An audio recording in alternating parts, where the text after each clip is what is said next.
Madison Monroe sat at the kitchen table and put butter on her toast. Her twin brother Daniel walked in, smiled at her and said, "Hi, is it your first training session today?" "Yes," sighed Madison. "My first session with the Colby Raiders." "How are you feeling?" asked Daniel. Madison sighed again and put down her knife. "Okay, I think. It's hard to join a new team. I loved my old team." "Oh, you always make friends easily," he said. "Well, I used to think that," she said slowly. "But now—" "What's wrong?" Daniel asked. "Is school okay?" Madison shrugged her shoulders and smiled at her brother. "Yes, it's okay. It's just hard to start at a new school. And I don't like being at an all-girls school. I miss going to school with you." She finished her toast and stood up. "I must go. I don't want to be late." "Good luck at the training session," said Daniel. Madison opened the gate and stepped onto the street. She turned to close the gate and looked up at the house. "It's a nice house," she thought, "and Colby is a nice town. I am going to like it one day. I have to." But it was hard. Madison loved her old town, her old school, and her old friends. "I have to stop thinking about the old things," she thought. "I don't want Mum and Dad to see me feeling sad. They have a lot to worry about. They didn't want to move here." After school that afternoon, Madison pushed open the door of the Colby Sports Centre and went inside. She was early. She went to the changing rooms and got ready. Then she came out and picked up a basketball. She bounced it around the court. She threw it into the hoop and smiled to herself. "Now I feel better," she thought. "Basketball always makes me feel better." She threw the ball into the hoop again. Some girls came in, all in white jerseys. "My new team," thought Madison. "The Colby Raiders A-team. Will they like me?"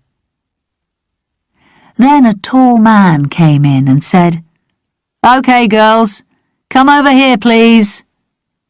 "That's Mr. Roberts, the coach," thought Madison.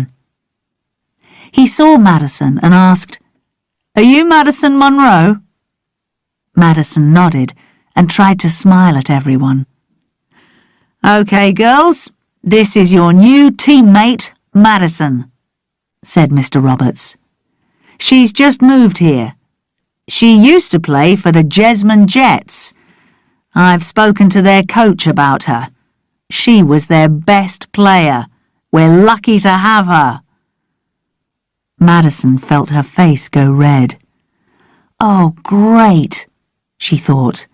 "Now they're really going to love me." The coach gave her a white jersey with the number 9 on it. "Quickly go and put that on, and then we can start." Madison ran to the changing rooms and put the jersey on. She felt her stomach turn. "Oh, stop it, Madison," she said to herself. "You don't usually get nervous."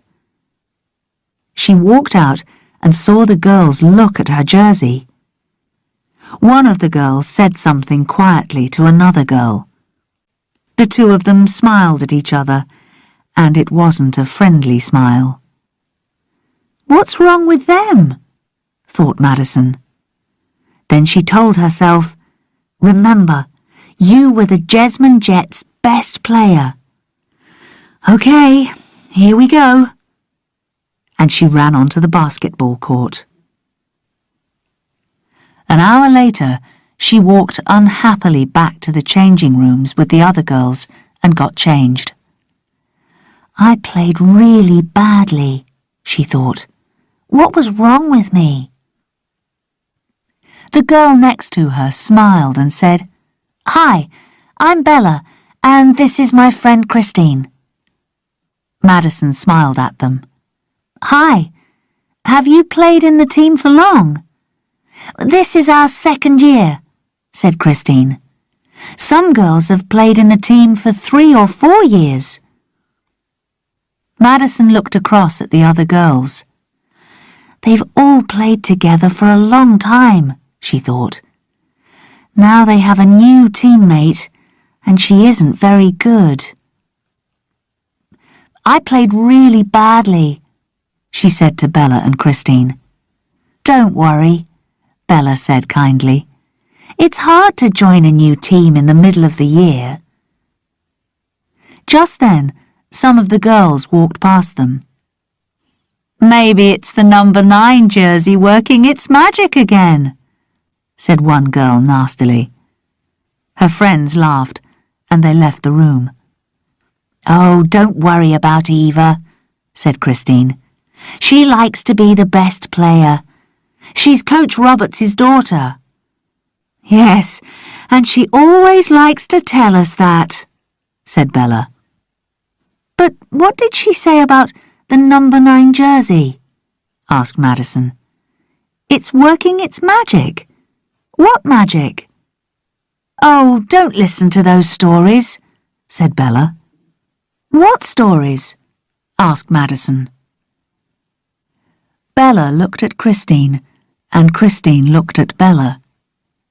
Then Bella said quietly, "Well, a girl from this school disappeared. She played in this team." "She disappeared?" asked Madison. "It was a long time ago," said Bella. "But what happened to her?" "Well, the story isn't very nice," said Christine. "It was a murder." "Someone killed her?" asked Madison. "Is that true?" "No, Christine," said Bella. "It wasn't a murder. Someone kidnapped her, and then no one saw her ever again." Madison looked at Bella and then at Christine. "But which story is true?" she asked. "Well, I don't know," said Christine. "It was a long time ago. I only heard a story about it." "But what has this got to do with me?" asked Madison. "It's the jersey," said Bella. "You see, she wore the number 9 jersey. And since that time, unlucky things have happened to every player in the number 9 jersey." "What kind of things?" "Well, 2 years ago, Pauline had to stop playing basketball. She got very bad asthma," said Christine. "And the girl before her fell off her bike and broke her arm." "And then there was the girl who had a car accident," said Bella. "And last year there was Claire." "Goodness, what happened to Claire?" asked Madison. "Well, nothing really bad," said Bella. "But she had lots of little things go wrong. Things disappeared from her school locker, and just before the big match of the year, she broke her finger." "But that's just bad luck. Anyone can have bad luck," said Madison. "The coach always gives out the number 9 jersey last," said Christine. "That's because it's unlucky." "I'm not superstitious," said Madison. "I'm happy to wear the number 9 jersey." "Well," said Bella slowly, "you didn't play very well today. But you were the best player in your old team, weren't you? Isn't that a bit strange?" "Not really," said Madison. "It's just hard to join a new team." She picked up her bag and smiled at the girls. "I think number 9 is going to be lucky for me," she said, and left the room. Chapter 2.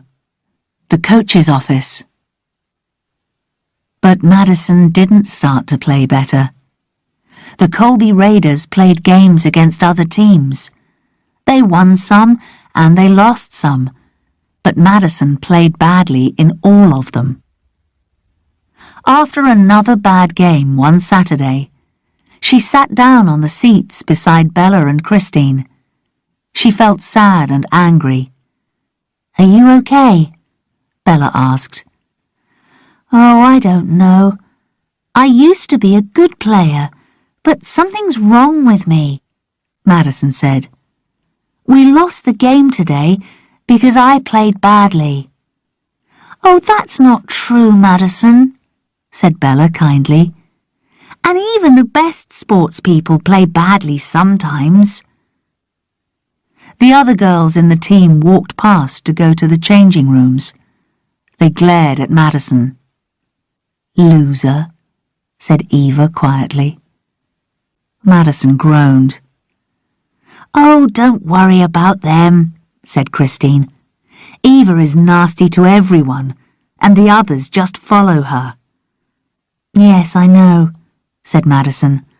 "I just want to play better."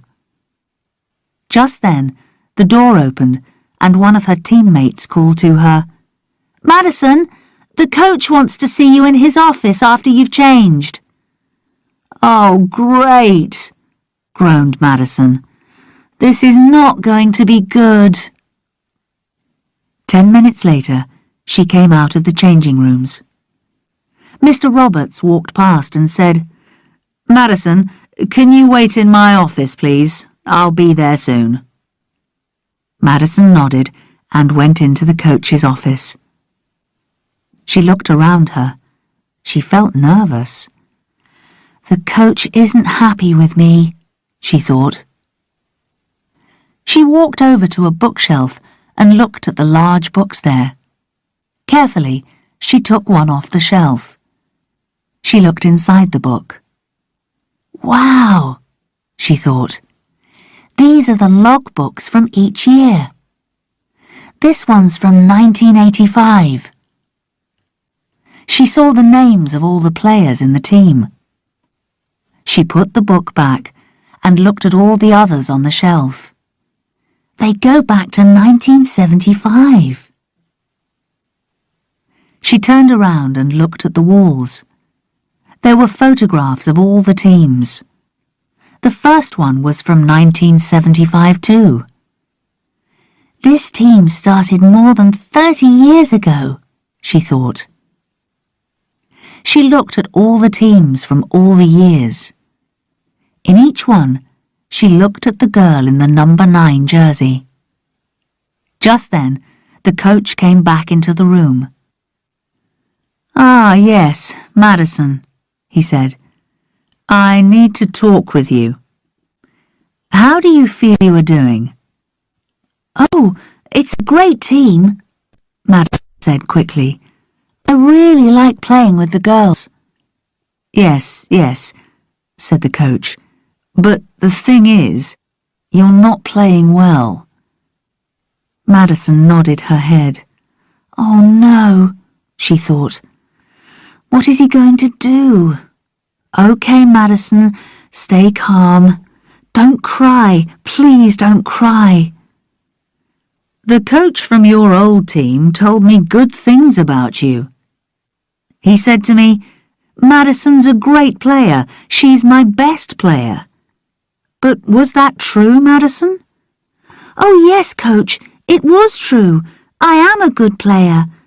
Well, I was a good player. In the Jets." "Madison, you're not in the Jets now. You're in a new team," the coach replied. "And the Colby Raiders need you to play well." "He is angry with me," thought Madison.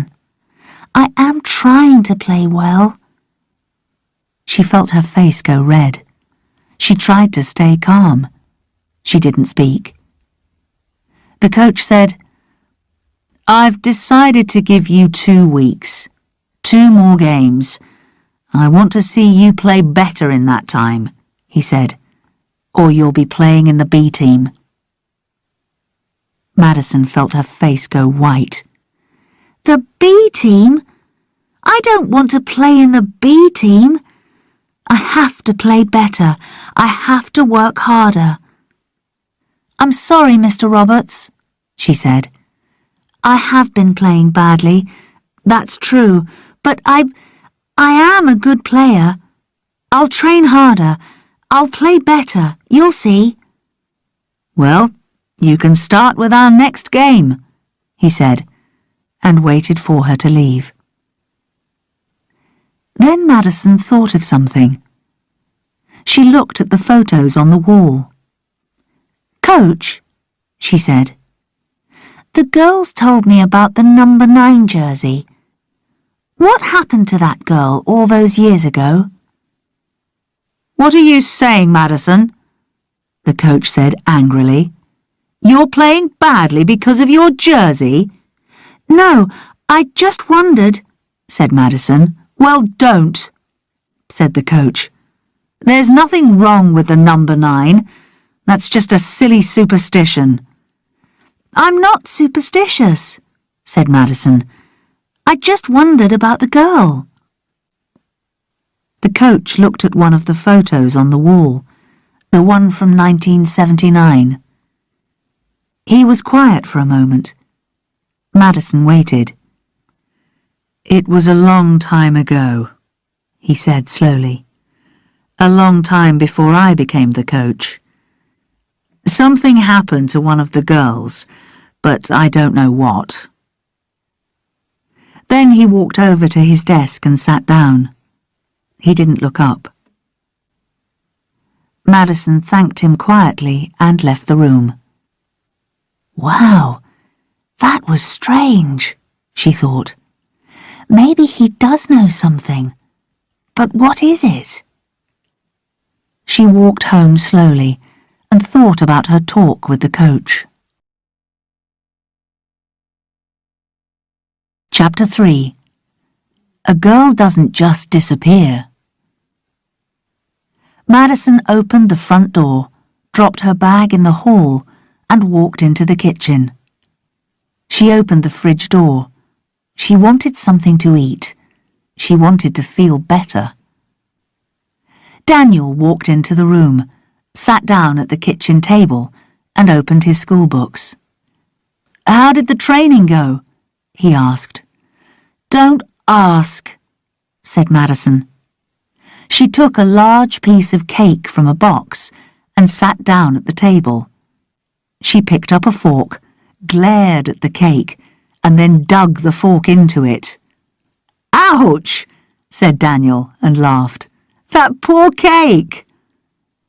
Madison looked up and glared at him. She held her fork up. Hey, what's wrong? Daniel asked. Madison shrugged her shoulders and put down her fork. She tried to smile, but she wanted to cry. I just had to go and see the coach. He's not happy with me. Why not? Asked Daniel. Because I'm not playing well, she said sadly. But you've just moved here. It's a new team. You need time, said Daniel angrily. Yes, I know. But he's right. Something's wrong with me. I am playing badly. And now I only have 2 weeks to play better. After that, he's going to put me in the B team. I don't want to go down to the B team. She glared at the cake again and then pushed the plate towards her brother.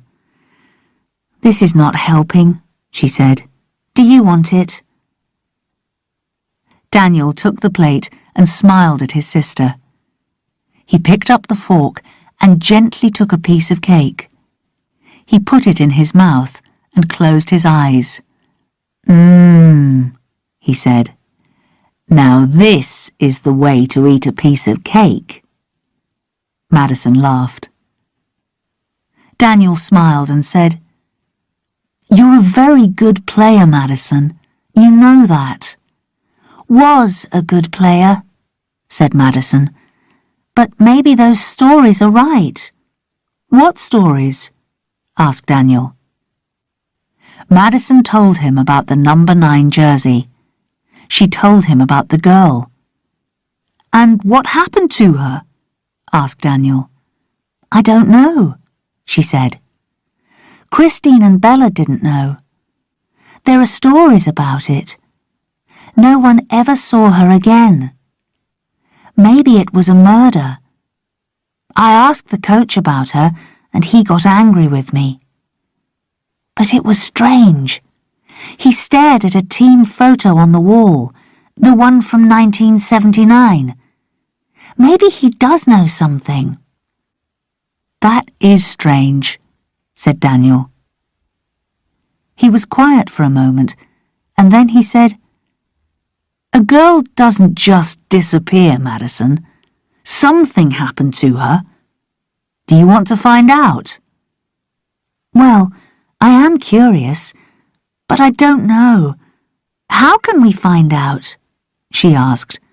I don't know the girl's name. That's easy, said Daniel. We just have to look at the photo on the office wall. Oh, I don't want to go back in there, said Madison. The coach won't like... Are you scared? Asked Daniel. No, of course I'm not, said Madison. I'm not scared of the coach, but I want to play in the A team. I don't want him to get angry with me. Okay, but maybe I can look at the photograph, said Daniel. I can come to the next training session. I can look in the office and try to find out the name of the girl. Oh, Daniel, I don't know. I want to come. When is it? It's on Monday afternoon, but I'll be there. I want to see you play, to cheer you on. Okay, thanks, Daniel, said Madison. At the training session on Monday, Madison felt nervous. She looked over to the seats. Daniel waved at her. She smiled and waved back at him. Then the game started and she forgot about him. 10 minutes later, she looked back at the seats and he wasn't there. Be careful, Daniel, she thought. I don't want any trouble. Daniel waited until the coach was busy talking to the girls. He walked away from the basketball court and stood at the door to the office. He looked around him and then opened the door and went in. He looked at the pictures on the wall. Where's the photo for 1979? Ah, here it is. And there's number 9. She's pretty. Oh, good. There's a list of names under the picture. Okay, she's the 3rd girl from the left. Now, where's the 3rd name? Here it is. Maxine Lucas. That's her. That's the girl. Daniel walked to the door and listened. He heard the coach shouting at the girls. He went back in and looked at the books on the bookshelf. He found the logbook for 1979 and took it off the shelf. Someone had written about every training session and every game. He looked through the pages. Then he found it. Training session very quiet today. No one has seen Maxine Lucas for 3 days. No word on her yet. Daniel looked at the date on the page. Then he put the book back on the shelf and quietly left the office. He walked back to sit and wait for Madison. Daniel told her about the name and the logbook on the way home. What do we do next? Asked Madison. Let's start at the library, said Daniel. They have all the old newspapers. We can meet there after school tomorrow.